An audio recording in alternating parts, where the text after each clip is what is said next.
Hi everyone, thank you for watching my videos. Please do subscribe to my YouTube channel and definitely share it among your friends and peers who might get help from the content that I produce. Today is a very important day. The reason is that the topic that we have chosen is a very important piece of being Canadian. And it's about the Canadian education, the Canadian post-secondary education rather, and its importance and how it can really impact. And I'm really honored to have with me Dr. Ananya Mukherjee Reed, who is the Vice President and Provost of UBC, which is one of the top 40 universities in the world from the Okanagan campus. And she has been in this academic field for last 25 plus years. She is someone who was before UBC, was with York University and was a Dean of Liberal Arts and Professional Studies, which is as a university and as a department had more than 23,000 students. So I think we are really honored to have Ananya, and I call her Ananya D, here with us, and welcome Ananya with us to be a part of this and to help the people that we are trying to really support, the newcomers, and get there. So just to start off with, I don't know if I have missed anything on your on your entire history and all the stuff that you've done. So if you could add a little bit about yourself, just for everybody to know, and then we move into a couple of other things that we are really interested to know. Not about myself, but maybe about the work that I'm doing now. So many of you know the University of British Columbia obviously is one of the top 40 universities in the world. It has a 100-year-old history. It has a Vancouver campus, which I think is known to most people. But since the last 15 years, it also has a campus in the Okanagan, which is also in British Columbia, in the Okanagan Valley, and based in the city of Kelowna. So that's where I work as Provost and Vice President Academic, and I work with the entire UBC system as well. So just to give a sense of what you were saying about how important this sector is, this campus, which opened 15 years ago, I think the initial with 3,000 students. Now in 15 years, we are close to 11,000 students. And we could actually, we have tremendous demand from students as well, domestic and international and local. And we have just completed a 20-year visioning exercise where we expect to grow from 11,000 to 20,000 by 2040. And so the demand for education is very high. And, around the Corona crisis, I know that we've been hearing about a huge crisis of the education sector as a whole, so on. So we have some very, very important challenges, no doubt, like all sector. But knowledge and education is such an intrinsic part of our world today that I expect, very important developments in this sector, but I don't expect the demand for education to decrease. If anything, I feel that it will increase from many different sectors of society, in addition to who we understand to be our traditional students who are just coming to university after high school. Yeah, and I think from a new immigrant perspective, what we have already seen, and that a big chunk of people obviously take Canada as their country because of the fact that they want their kids to have that exposure.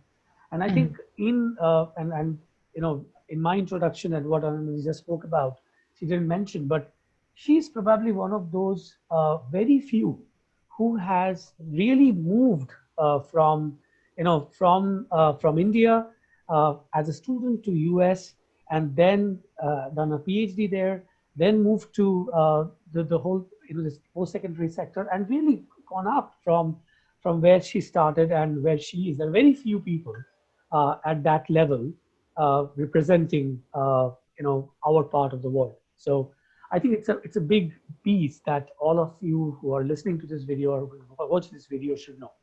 So coming back to the sector, how big is this sector? Because a lot of time, I think people do not get it because people do not understand, and people always context it with where they're coming from, right?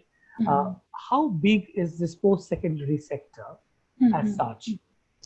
So in Canada, what we mean by the post-secondary sector, the colleges and the universities, and it is the sector size is about $44 billion, and it provides employment to 318,000 people. Some of that is academic employment, which is, professors and teachers and instructors, and some of that is not academic employment, just employment in the sector, because you can imagine that we have over 1 million students enrolled in universities and colleges in Canada. So it's a huge administration, and it's also Canada. I think we're very lucky to still have a public sector, publicly funded education system. So, which also means that there is public regulation because we are responsible for the taxpayer dollar. And so that requires a lot of administrative and regulatory activities, which generates employment as well. So, all of the normal functions that you would find in the private sector, like in human resources, communication, student services, all of finance, administration, all of those exist in the post-secondary sector as well, and have actually increased in size over the years. And sometimes academics do raise a concern that perhaps the non-academic side is growing more than the academic side. But these universities are very large operations requiring lots of different skills. Yeah, so I think for people who are watching the video, I think it's very important that we understand the scale of this and see the opportunity. And we know that there are three stages, and my intention was also to bring into those three stages and discuss about those, like how and from your view, how you see that. So the first one probably are people who are sending their kids and who are trying to come into this country because they're planning to send their kids, Mhm. and Mhm. they want their kids to have the education here, Mhm. and that's the reason they're trying to make that move, Mhm. that big move. Mhm. Now, what would be a couple of points that you would like to tell them about, especially the difference between the academic and the whole sector in the home countries where they're coming from, Southeast Asia, South Asia. You're yourself involved so much into Mhm. the Indian system Mhm. of academics right now. So from your side, what would be your inputs to those parents who are planning to move into this country to get Mhm. their kids into the universities here? Yeah, a lot of immigrants actually move at a stage when their children go to school, high school in Canada, or at least grade 8. And the idea is to move at that point where they ease more easily into higher education. So by and large, children of immigrant families do extremely well in the school system. And the reason for that is their parents are put a lot of pressure. I am that parent also, and it is true that even when I came as a student, which was at university, we brought with ourselves the pressure that we grew up with, the pressure to succeed and to do well in academics. That's just kind of in our DNA. So that has its advantages, but it also needs to be reconsidered a little bit, because one of the things that all society at large here, but certainly schools and universities expect, is for students to be able to work independently. So while our students do very well, often that is under a kind of parental supervision and control, which might affect or inhibit their independence. So as parents, and this is true of India as well, everywhere, that we are hearing that while parents do need to uh, keep connected to their children, give them the support that we need, we also need to let our children develop their independent independence, intellectual, emotional, and so on. So this, emotional independence and to feel self-confident, that is very important. And what happens in immigrant families often is when the parents are maybe struggling with the new move, the children are also struggling. There is a loss of self-confidence often. We are suddenly don't have the networks we had, we are alone, and so on. So it's very important to anticipate that this might happen and to prepare your children for this as a part of immigrant life. Everybody goes through that. So that's what I would say is the most important thing, that not to pressure your children too much, acknowledge that they may be going through a change, and to let them have their voice and the self-confidence. And even transitioning to university, the children who come and attend high school here are very well prepared to go into university. The only difference may be, that they might still be living at home with their parents because the family has to be together, and some of their peers may not be living at home. They might feel that they're more independent, so a little bit of a generational cultural conflict might come into place. But I would say that to really discuss that clearly with your within the family, that that value of families being together is not necessarily a bad thing, particularly when we are going through so much social change. But not to, to really condition your children to engage with their peers and with their university and the society at large confidently, that there are different forms of familial arrangements. Right. So that's one. The other thing is, I see that a lot of parents go through a lot of anxiety when their university going children or high school going children want to work. This is a very common conflict. I think if you know where your children are working, there is no social stigma. It is not because there is some kind of your inability as a parent, but it just prepares them to engage more with society.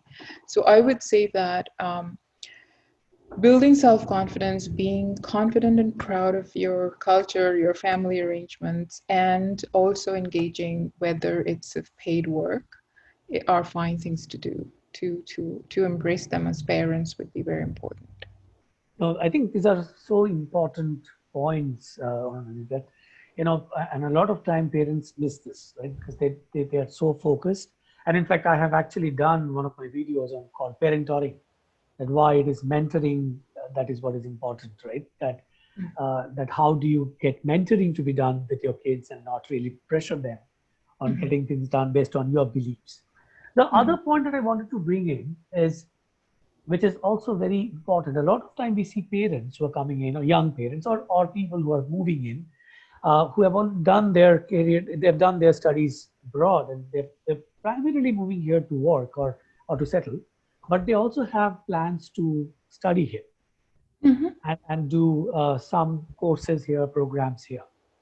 What would be one or two things that you would tell them to be cautious about? That what are the things that they should keep in mind that they are getting So into a new system? great question. So it's very important to think about this before you come. So if you think that you would like to have higher education or upgrade your skills in Canada, you need to really know, whatever degree you're coming with, how it would be assessed in Canada, because not all degrees from all countries are assessed the same way, right? So, professional degrees are assessed in a certain way. Our, because we have a 3-year BA and a 2-year MA, that is assessed in a certain way. So you need to find, now it's easier to find through the internet, what is your area where you would like to develop yourself, right? And do some as extensive research as possible about what that would entail, what your current degree, and it's very, if you know anybody in the education sector, this is a question to ask, that I have this degree, this is what I would like to do. What should I be aware of, right? And you will. This is a question I get at least one email every day around. Can I just enroll in a degree?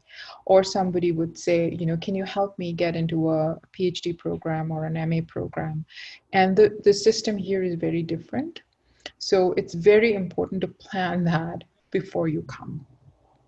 And then once you are here, if you want to study, there are lots of single courses or certificate programs. You need to assess what you want to do, before you enroll in one of those things. Because I've heard from a lot of people that they put in significant time and resources in short-term programs, but it does not really open the door that they thought it would, right? So to think about, what is it that I'm trying to do? And people might actually find different opportunities. You might have come with one thought, then you realize, no, I'm actually able to do something else. Yes. And so it's good to ask those questions early on. Yeah. Now, the third one, and that's where I think a lot of people do not think about it. And while I was talking to you before, remember that was a point that I wanted to also touch upon as our last point, which is it is also a big sector for employability. Mm-hmm.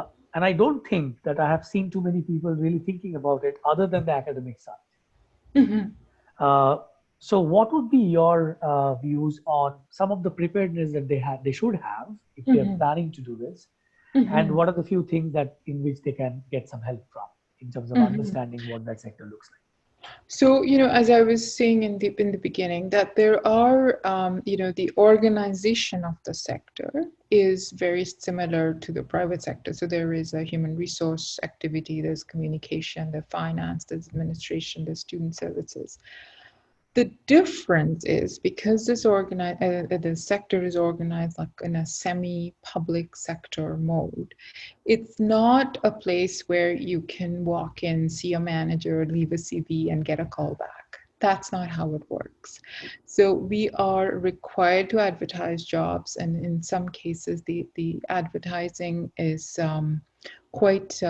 there are regulations about for how many days it needs to be advertised, and there are a lot of regulations on all applicants being treated equally and being equally and fairly.